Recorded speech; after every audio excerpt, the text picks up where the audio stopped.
Hello, नमस्ते, welcome. देवभूमि हिमाचल से आप सभी को मेरा प्यार भरा नमस्कार। तो मैं हूं घनश्याम शर्मा और मैं हूं लता शर्मा। ओच्छू मिलानी ब्लॉग में आपका स्वागत है। तो आज है हमारा 65वां नया ब्लॉग। तो चलिए शुरू करते हैं आज के नए ब्लॉग को। तो दोस्तों, लता सुबह हो रही थी स्कूल के लिए तैयार। तो इसको आज पता ही नहीं है कि आज छुट्टी है, सेकंड सैटरडे है। तो मतलब स्कूल जाने के लिए इतनी ज्यादा एक्साइटमेंट, हैरानी की बात है। तुझे क्यों नहीं पता था? याद नहीं रही तुझे क्या सेकंड सैटरडे है? बहुत ही हद वाली बात होगी। तो अभी अर्नब भी पहुंचा हुआ है मेरे घर। तो आजकल अर्नब के चले हुए एग्जाम। तो घड़ी भी इसने नहीं ले ली है।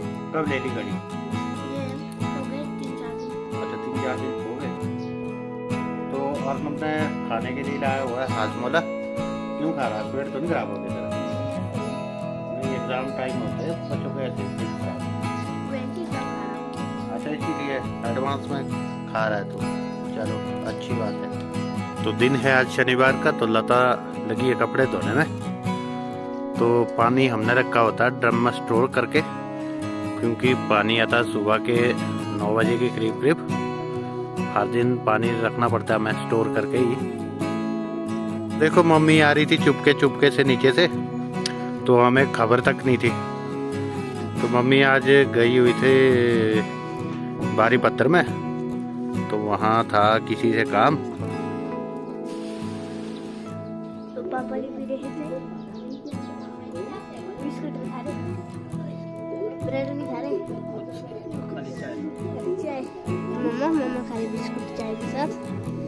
हाँ, खाओ आराम से। पायलट जी की कंपनी के ऐड कर दीदी पी रही है चाय। लगा देंगे उसमें।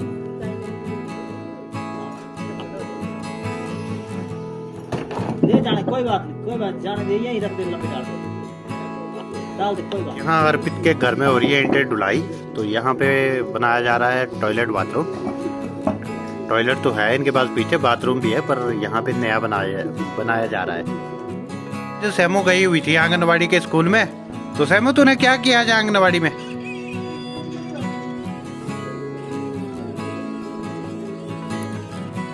फिर लगे हैं गुंडाई करने। तो आस्था और अर्पित लगे हुए काम करने में। तो ईंटें उठाई जा रही है। और दोस्तों, मैं और लता अभी जा रहे हैं खेत से होके नाले में। तो आज हम वहाँ से लाएंगे बिच्छू बूटी। तो दोस्तों, बिच्छू बूटी क्या होती है तो मैं आपको विस्तार से बताता हूँ। पहले तो हमें नाले में जाके वो मिलनी चाहिए। तो आज हम बना रहे हैं बिच्छू बूटी की चटनी। तो चटनी को डालेंगे हम मक्की की रोटी में। तो बहुत ही स्वादिष्ट होती है खाने में। तो पहले तो नाले में हमें मिलनी चाहिए। तो इसीलिए पहले चलिए देखते हैं मिलती है कि नहीं। तो दोस्तों, हमारी पहाड़ी बोली में बिच्छू बूटी को बोला जाता है हांड और बोला जाता है कुंगश। तो दोस्तों, बिच्छू बूटी को निकालना पड़ता है बहुत ही ध्यान से, क्योंकि अगर वो हाथ में लग गई तो बड़े बड़े फलोटे पड़ते हैं। अगर छोटे बच्चे अगर घर में बहुत ज़्यादा शरारत करते हैं तो पहाड़ी लोग क्या करते हैं कि बिच्छू बूटी को ले आते हैं घर में और बच्चों के लगा देते हैं उसको। उससे होता तो कुछ नहीं है, बस उसमें थोड़ी सी चटपटाहट होती है, मतलब शरीर में अगर वो लग जाए तो।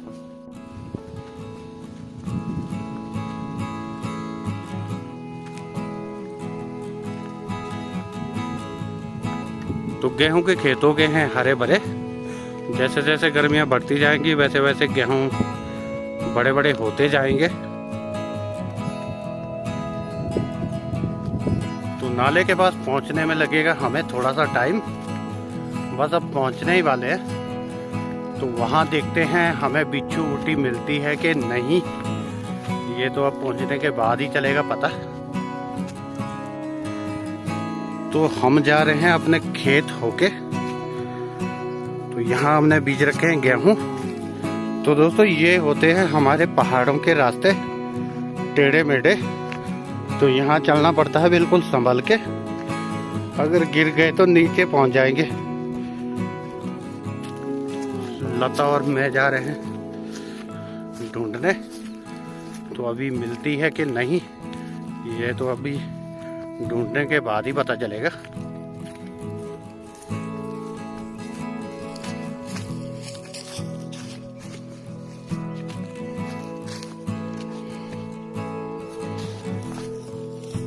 तो फाइनली दोस्तों हम पहुंच चुके हैं नाले में। तो बिच्छू गुट्टी तो हमें दिख चुकी है, पर ये यहाँ पर बहुत थोड़ी सी, तो अभी और जगह ढूंढते हैं। दोस्तों फाइनली हमें बिच्छू गुट्टी मिल गई है, तो अब तोड़ेंगे हम इसको बिल्कुल ध्यान से। तो हमने ले आई हुई है कैंची, तो कैंची से काटेंगे इसको। ये तो हाथ में लग जाती है, तो लता लगी है बिच्छू गुट्टी को तोड़ने में। तो कैंची से ऐसे उठाएंगे और ऐसे डालेंगे, हाथ से तो डाल नहीं सकते इसको।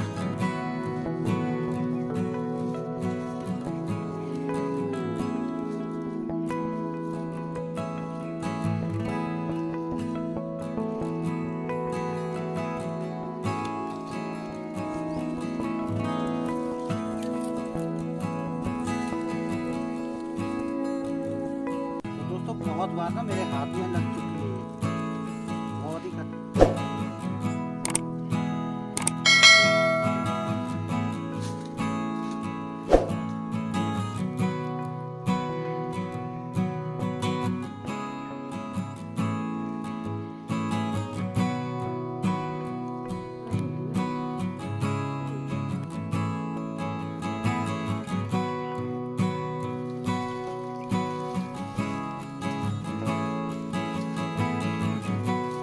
तो फाइनली हमें बहुत ही ज़्यादा बिच्छू गुट्टी मिल गई है। पहले हमारा ध्यान यहाँ पे नहीं गया, हमने देखी नहीं, यहाँ तो बहुत ही ज़्यादा लगी हुई है।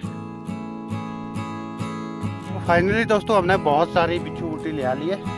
तो अब घर में जाके बनाएंगे इसकी पहले तो चटनी। तो चटनी को कैसे बनाते हैं पूरा प्रोसीजर बताएंगे आपको, अच्छे से बताएंगे कि कैसे इसकी चटनी बनाई जाती है। तो अब चलते हैं घर की ओर, चलो।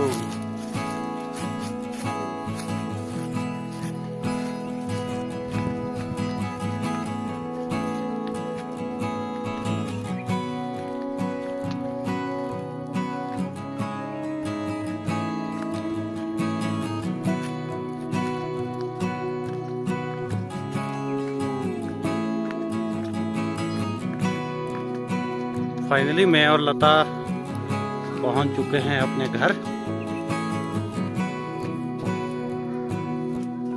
तो दोस्तों चिमटे के साथ निकाली जा रही है बिच्छू गुट्टी। तो हमने इसमें डाला है डोंगे में पानी। तो पहले इसको अच्छे से धोएंगे, तो फिर बनाएंगे इसकी चटनी। तो देखो हाथ इसमें बिल्कुल नहीं लगाया जा रहा है, क्योंकि अगर हाथ लगाएंगे तो फिर हाथ में ये लग जाती है। तो चिमटे के साथ ही धोई जा रही है बिच्छू गुट्टी, हाथ बिल्कुल भी नहीं लगाया जा रहा है। तो अच्छी से धोनी पड़ेगी है। तो दोस्तों हमने सिलबट्टे के ऊपर डाल दी है बिच्छू गुट्टी। तो पहले करेंगे इसको पतला इस तरह से। तो हाथ रखेंगे बचा के, क्योंकि हाथ में ये बहुत ही तेज लगती है।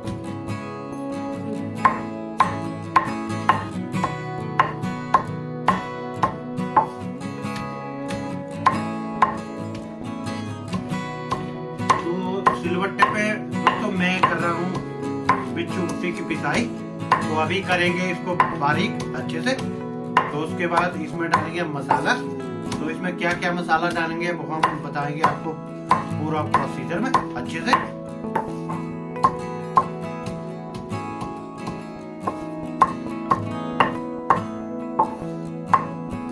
तो दोस्तों हमने इसमें डाल दिया है प्याज, साथ में डाल दिए थोड़ी सी लहसुन, और थोड़ी सी डालेंगे हम इसमें धनिया पिसी हुई। तो मिर्च डालेंगे स्वाद अनुसार। तो थोड़ी सी डालेंगे इसमें हल्दी। तो नमक भी डालेंगे स्वाद अनुसार। तो थोड़ा सा डालेंगे हम इसमें गरम मसाला।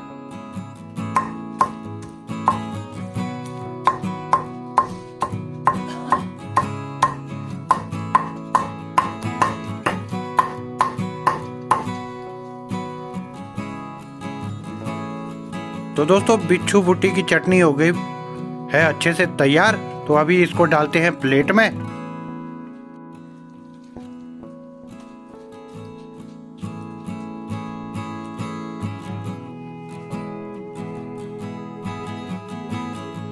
दोस्तों ये जो बिच्छू गुट्टी चटनी की मक्की वाली जो रोटियां होती है, इन्हें केवल खाया जाता है सर्दियों में, क्योंकि ये वाली चटनी बहुत ही ज़्यादा गर्म होती है। तो गर्मियों में इसे नहीं खाना चाहिए। अगर आप खाते भी हैं तो काफ़ी कम मात्रा में खाएं। जानते हैं बिच्छू बूटी चटनी के फायदे। तो दोस्तों, अगर किसी के खून में अगर क्लॉट बनना शुरू हो रहे हैं तो 3-4 बार मक्की की रोटी के साथ इसकी चटनी ज़रूर खाएं, तो आपका खून पूरी तरह से साफ हो जाता है और जो क्लॉट बनना जो शुरू हो गया है वो ख़त्म हो जाता है इससे। हाथों पैरों में अगर आपके कहीं भी अगर मोच पड़ जाती है तो बिच्छू बूटी की चटनी बनाई जाती है, तो चटनी का लेप लगाया जाता है उस जगह पे जहाँ पे मोच पड़ी हुई है, तो 2-3 दिनों में ही बिल्कुल ठीक हो जाता है वो। यहाँ पे बनाई जा रही है मक्की की रोटियाँ। तो अभी बिच्छू बूटी की जो चटनी है वो डाली जाएंगी मक्की की रोटियों में। तो आपको पूरा प्रोसीजर बताएंगे कि कैसे हम मक्की की रोटी में बिच्छू वाली जो चटनी है उसको डालेंगे। तो दोस्तों, ये बनाई जा रही है मक्की की रोटी। तो इसे किया जा रहा है बिल्कुल गोल। तो इसमें डाली जाएगी बिच्छू बूटी की चटनी। तो देखिए कैसे डाल रही है हमारी पत्नी लता शर्मा। तो देखिए इस तरह से डाला जाता है।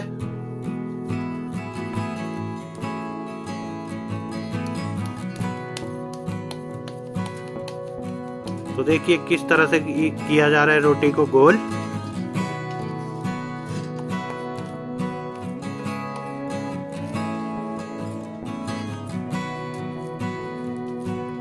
तो पहली बिच्छू बूटी वाली चटनी की मक्की की रोटी हो गई है हमारे पास तैयार।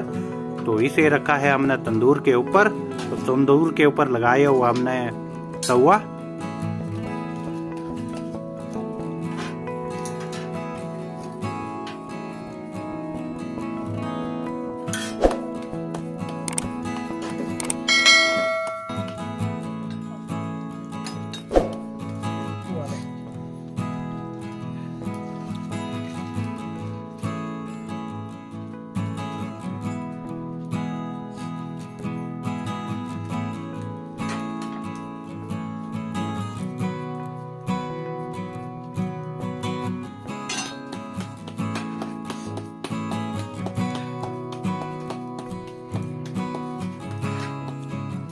तो दोस्तों, मम्मी के द्वारा की जा रही है बिच्छू बूटी चटनी की मक्की वाली रोटियां तैयार।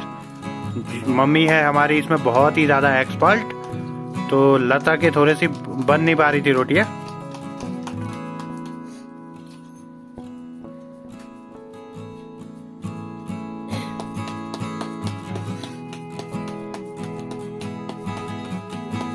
तो तंदूर के ऊपर बनाई जा रही है चटनी वाली रोटियां। तो तंदूर जला हुआ है अच्छे से।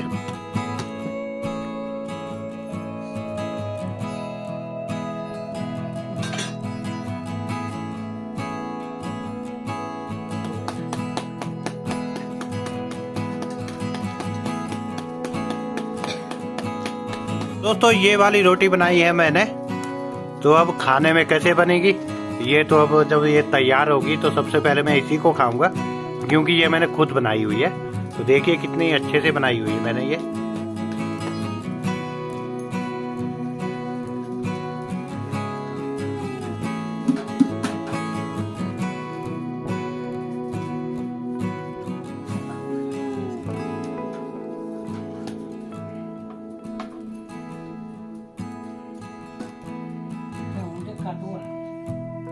तो फाइनली दोस्तों, हमारी बिच्छू बूटी की चटनी वाली मक्की की रोटियां हो गई हैं पूरी तरह से तैयार।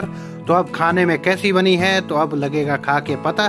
तो चलिए अब खाना शुरू करते हैं। फाइनली तो रोटी लता ने खा ली है। तो लता, कैसी बनी हुई है बिच्छू बूटी चटनी वाली मक्की की रोटियां? कितनी टेस्टी बनी हुई है, मज़ा आ रहा है। तो फाइनली मैं भी देखता हूँ कि कैसी बनी है बिच्छू बूटी की रोटियां।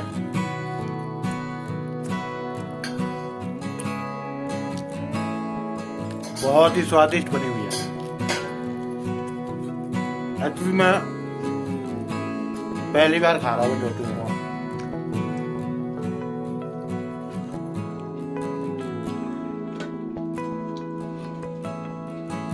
तो दोस्तों, ये थी आज की बिच्छू बूटी की चटनी वाली मक्की की रोटियां।